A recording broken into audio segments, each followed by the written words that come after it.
মিঠু আর তোমার ক্ষমার অবস্থা দেখতেছি একই রকম। আমিও খেয়াল করছি দাদিমা, একেবারে রেইনি সিজনের মেঘলা আকাশের মতো।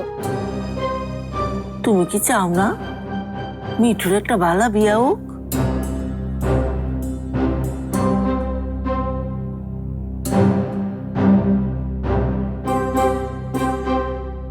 রিঙ্কি, পড়তে আয়। কই গেলি? আসছি দাদিমা, এখন আসি, পরে এসে বাকি ছবিগুলো দেখবো।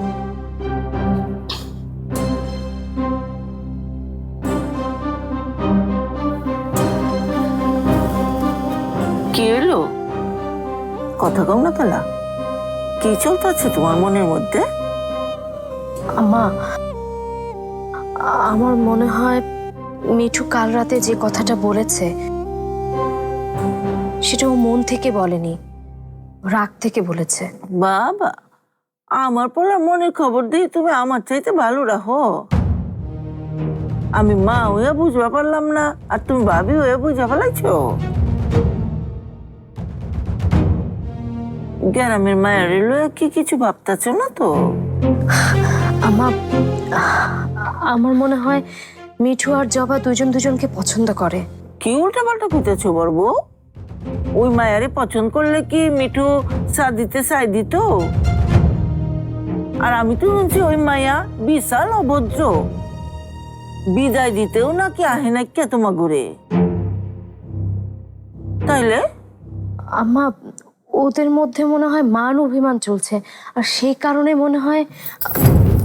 দেখো বড় বউ,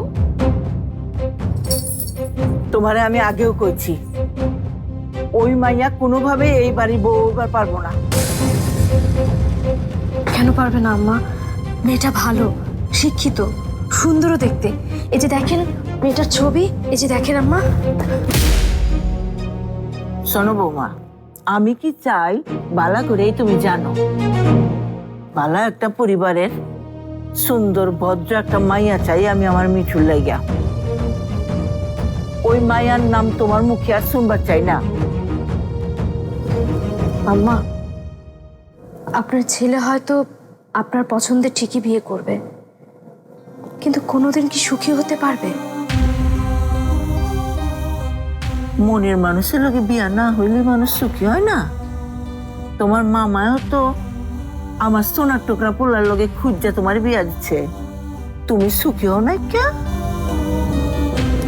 আপনার কি তাই মনে হয় আম্মা?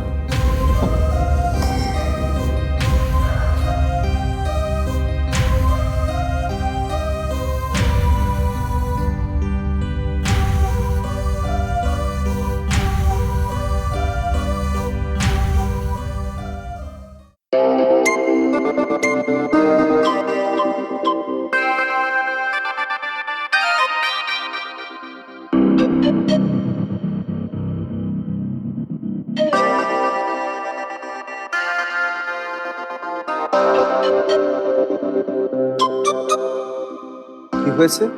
Fever, high fever.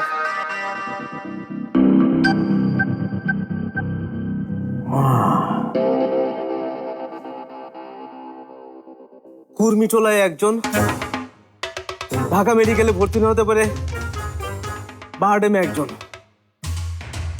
সোহরাওয়ার্দীতে একজন। এত লোক যে মার খেয়ে হসপিটালে গেল কার জন্য? কার জন্য? তোমার জন্য।